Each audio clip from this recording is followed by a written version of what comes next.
नमस्कार। आज हम एक ऐसे प्राचीन रहस्य की बात करेंगे जिसके बारे में बहुत कुछ कहा सुना जाता है। सोमरस। ये नाम सुनते ही कई सवाल मन में आते हैं। क्या ये सच में देवताओं का कोई दिव्य पेय था या फिर कहानी कुछ और ही है? चलिए आज इस गुत्थी को मिलकर सुलझाते हैं।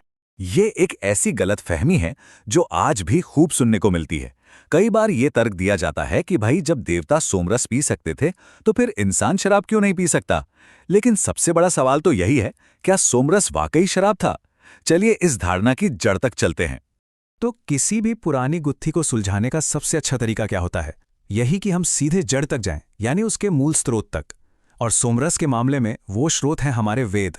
तो आइए देखते हैं कि वेद खुद इस बारे में क्या कहते हैं। ये देखिए, ये ऋग्वेद से सीधा प्रमाण है। यहाँ एक बात पर गौर कीजिएगा, यहाँ शब्द सोम नहीं है बल्कि सुरा है, जिसका मतलब होता है शराब। और इसे सीधे सीधे लड़ाई झगड़े और उपद्रव से जोड़ा जा रहा है। इससे एक बात तो शीशे की तरह साफ हो जाती है कि वैदिक संस्कृति में शराब को यानी सुरा को बिल्कुल भी अच्छा नहीं माना जाता था। वेद सुरा और सोम में जमीन आसमान का फर्क बताते हैं। एक तरफ है सुरा, जिसे वेदों में निंदित कहा गया है, जो क्रोध और संघर्ष की वजह बनती है।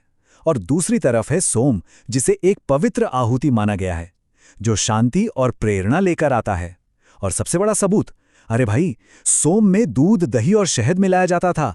जरा सोचिए, क्या कोई शराब में ये चीजें मिलाता है? यही अंतर साबित करता है कि सोम कुछ और ही था। तो अगर सोम शराब नहीं था, तो फिर सवाल उठता है कि ये था क्या? इसका जवाब एक बहुत ही रहस्यमयी पौधे से मिलना शुरू होता है। वैदिक ग्रंथों में एक अजीब से पौधे का जिक्र है। ऐसा पौधा जिसमें पत्तियां नहीं होती और जो सिर्फ हिमालय जैसे ऊंचे पहाड़ों पर ही मिलता था। समय के साथ इसकी असली पहचान तो कहीं खो गई, लेकिन सबसे दिलचस्प बात जानते हैं क्या है? कई विद्वानों का मानना है कि ये वही चमत्कारी संजीवनी बूटी हो सकती है जिसका जिक्र हमें रामायण में मिलता है। सोमरस बनाना सिर्फ कोई रेसिपी नहीं थी, ये अपने आप में एक पूरा पवित्र अनुष्ठान था। हर एक कदम, पत्थरों से उसे कूटना, फिर भेड़ की ऊन से उसे छानना और फिर उसमें दूध और दही जैसी सात्विक चीजें मिलाना, ये सारी प्रक्रिया ही इसे किसी भी आम पेय से बिल्कुल अलग बना देती है। ये शुद्धता और भक्ति का एक संगम। और इसका असर, वो तो चमत्कारी माना जाता था। जरा सोचिए, एक ऐसा पेय जो सिर्फ शारीरिक ताकत ही नहीं बल्कि दिमागी स्पष्टता, प्रेरणा और एक दिव्य आनंद की अनुभूति भी दे। ऋग्वेद में तो यहां तक कहा गया है कि इसे पीने वाला अपराजय हो जाता था, मतलब जिसे कोई हरा न सके। ये सिर्फ एक ड्रिंक नहीं था, ये चेतना को एक अलग ही स्तर पर ले जाने वाला अमृत था। लेकिन रुकिए, सोम की कहानी सिर्फ एक पौधे या उसके रस पर खत्म नहीं होती। असल में सोम शब्द के कई और भी गहरे मतलब थे, जो हमें इसके असली रहस्य के और भी करीब ले जाते हैं। सबसे पहले तो ये जानकर शायद थोड़ी हैरानी हो कि सोम सिर्फ एक पौधा नहीं बल्कि एक प्रमुख वैदिक देवता भी थे। और इतने महत्वपूर्ण कि ऋग्वेद का पूरा 9वां मंडल, जिसमें 114 सूक्त यानी भजन है, सिर्फ और सिर्फ देवता सोम की स्तुति में ही लिखा गया है। सोम का एक और रूप हमें आकाश में भी दिखाई देता है, चंद्रमा।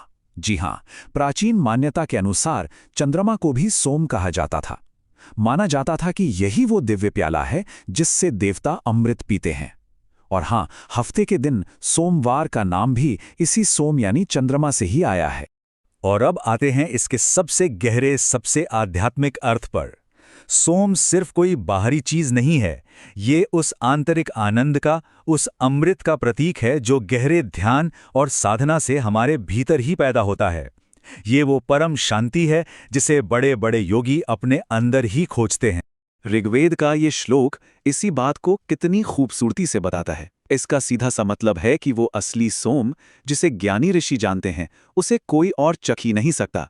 क्यों? क्योंकि वो पीने की चीज नहीं बल्कि अनुभव करने की चीज है। वो एक आंतरिक अवस्था है। तो अब सवाल ये उठता है कि भाई, अगर सोमरस इतना चमत्कारी था तो आखिर यह गायब कैसे हो गया?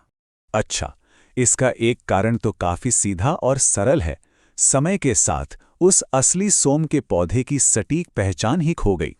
पीढ़ियां गुजरती गईं और ये ज्ञान कहीं लुप्त हो गया कि आखिर वो चमत्कारी पौधा था कौन सा। पर क्या सिर्फ पौधे के खो जाने से ये पूरा का पूरा ज्ञान ही समाप्त हो गया? नहीं, कहानी में एक और बड़ा मोड़ है। असली रहस्य सिर्फ पौधे में नहीं था।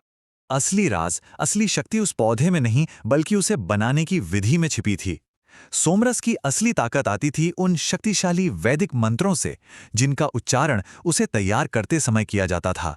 वो सिर्फ शब्द नहीं थे, वो एक तरह की ध्वनि ऊर्जा थी जो एक साधारण से रस को दिव्य अमृत में बदल देती थी।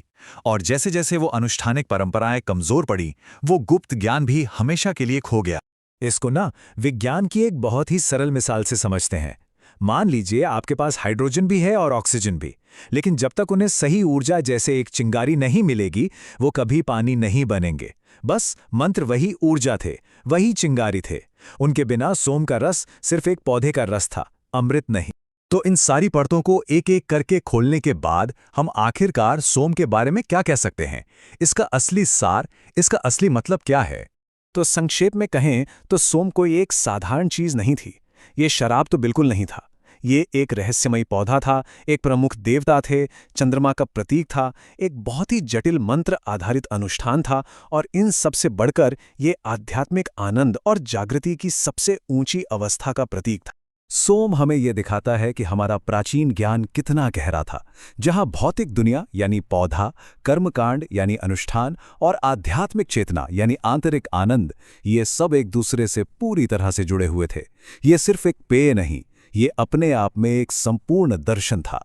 सोम का ये रहस्य हमें ये सोचने पे मजबूर कर देता है कि हमारे पूर्वजों का न जाने कितना ज्ञान समय की धूल में कहीं खो गया है। कौन जाने ऐसे और कितने अनगिनत रहस्य हैं जो बस फिर से खोजे जाने का इंतजार कर रहे हैं।